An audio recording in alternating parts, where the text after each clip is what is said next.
does this look so familiar? You are watching Soup Sack.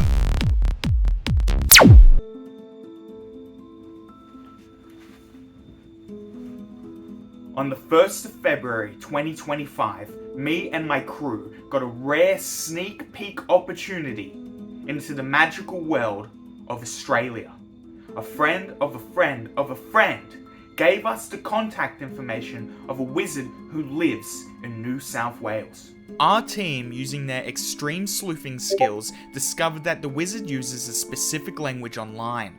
Messaging him on Discord and having a short discussion, we were able to get him to agree to the interview under the conditions that we provided a golden dragon's egg.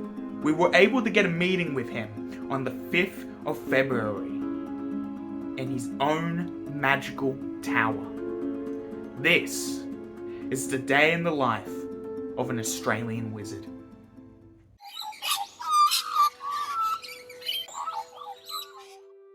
Just right here, right? And look straight at the camera, you say. In any case, thank you for the golden dragon egg. These are quite rare to come by and should be quite helpful later today. Anyway, I'm gonna skip ahead. my name is the wizard. We can confirm that with the local dragons, I assure you. We couldn't make contact with the local dragon populations. I was here before those evil, greedy men put their boats on the shores of Australia. Age 420 years old! Small side effects, a slight engorgement of the heart. You hear that? As you can see, this is how I usually spend my mornings. These ruffians come on by to accost me. I have a great way of dealing with them. Inshallah!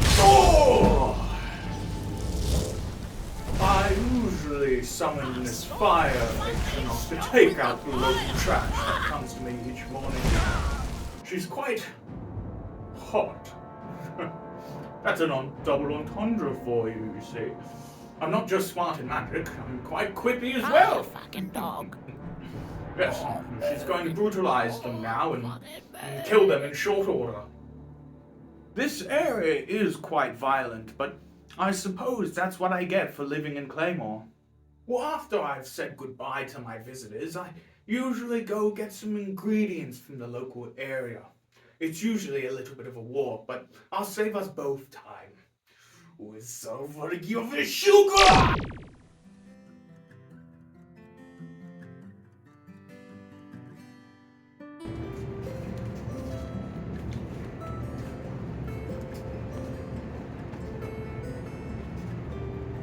Cherry tomatoes.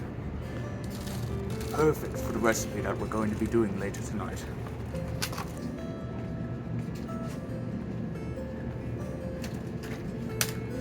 And rosemary. I personally like to shop at Aldi because it's one of the cheaper alternatives in the area.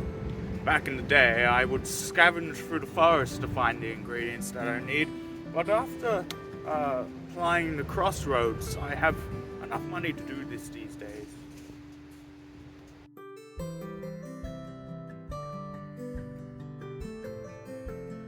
After that, sometimes around midday or afternoon, I like to ply my trade on the roads, you see.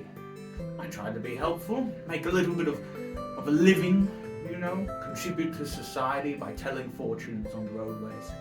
Oh, there seems to be one right now. I ought to go say hi.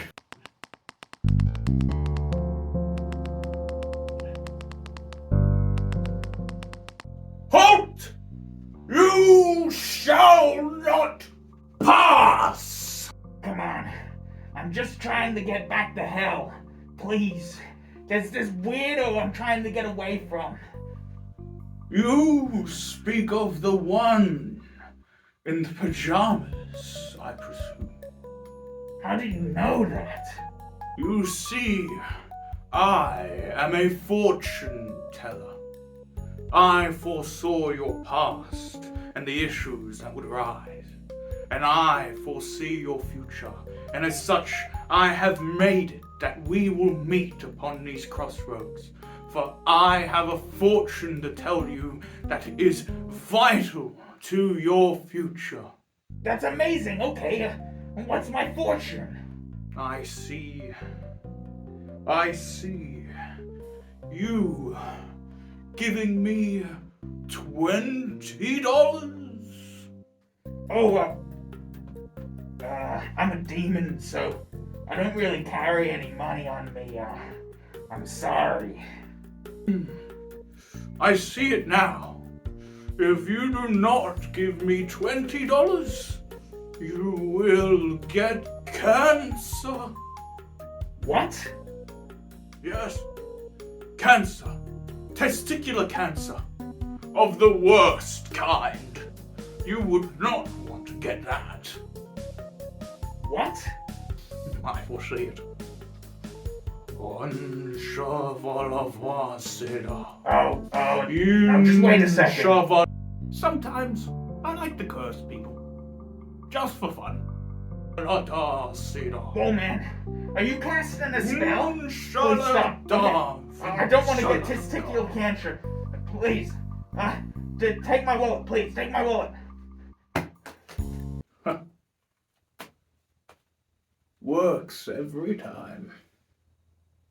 Shut the fuck up!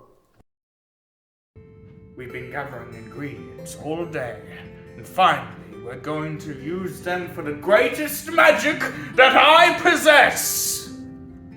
The culinary arts, of course. Now, before we begin, you're going to want a sharp cutting knife like this one. We have our rosemary that we gathered earlier today, and of course, our cherry tomatoes. So, what you're going to want to do is get a cherry tomato. This is going to be very important. Get a cherry tomato, get your sharp knife, and just give it some nice fine cuts. We're going to want to get it into some squares, you see. We'll turn it over just like that, and then we're going to really get in there. Some delicious squares that is going to be very important for our ritual later today. We'll do a second one just to be sure. So you're going to want to get your rosemary here and open it. This fandangle pat. Oh, perfect. So we're just going to want to grab one. We don't want the stem here, as you can see, because that's not very edible. So what you're going to do is you're going to get a good grip and you're just going to tear off these little pieces of greenery. Now that we have a little bit of that, we're going to pop it up into a little thing, and then we're just going to give it a good chop. We're just going to keep finely chopping that until you get it into a kind of cut-like texture. As you can see, this isn't working, so I'm going to have to sharpen my knife. Or I could use some magic. And just like that, finely chopped. Of course, you may be a beginner with magic, so you might not be able to cast that spell, the spell of 1,000 wind cuts, but that's fine. I'm sure you will get a hand of using the knife, Okay, on to the next part. After we finally chopped our ingredients with our knife, we're going to move on to the next step. The holy grail of this entire ritual. The golden dragon egg, of course. Okay, so, very important. First, you're going to want your stove on at the highest level. Let this heat up for a little second. Ooh, okay. Now, very important, you're going to want to evenly coat this in a little bit of olive oil. Some people like to use tools for the next part, but I just use my hands. I'm mostly resistant to fire anyway after, Well, let's just say I spend a lot of time with the flame atronach. Now, we're going to get this dragon egg nice and plump and full, and there's a very special way of opening it. A kind of mystical spell. I call it the corkscrew maker. Corkscrewius axis, corkscrewius axis, corkscrewius! Oh, and it comes out just like that. Very easy. So I'll just put that there, not important. You're going to want to get the slightly developed fetus out of here. Not very good for eating because it's mostly crystal. So just put that over there. But inside you have a beautiful dragon egg yolk. So you're just going to put that in there. And that's going to spread beautifully. Before it hardens, you're going to really quickly want to spread it apart.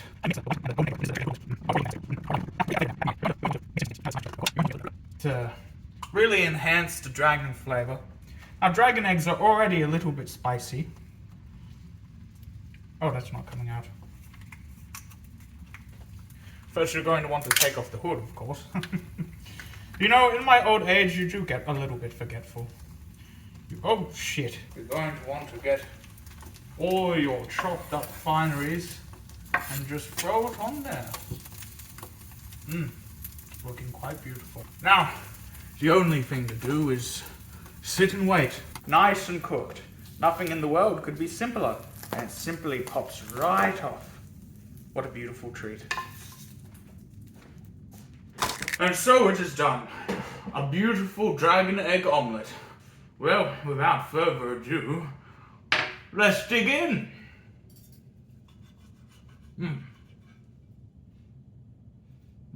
Looks delectable.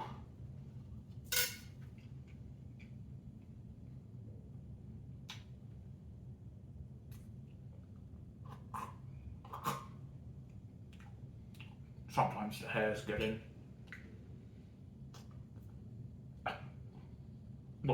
Lots of hairs, actually.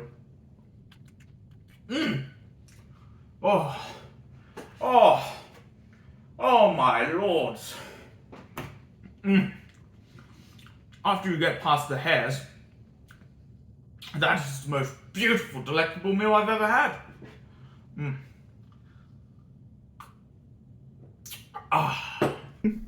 Thank you so much, The Wizard, for letting us spend this time with you. This interview has been very informative, and the people are going to love it. The people? Yes, the people. I mean, we've been wanting to see the magical world for so long. Oh, bother. What's wrong? I never said that you could publish this. I suppose, to keep myself safe, I'm going to have to teleport you to some place where you shall never return from. You can't do this. We're friends. Who Snuggles up to you warmly. Please. I am sorry. I've grown to like you. No!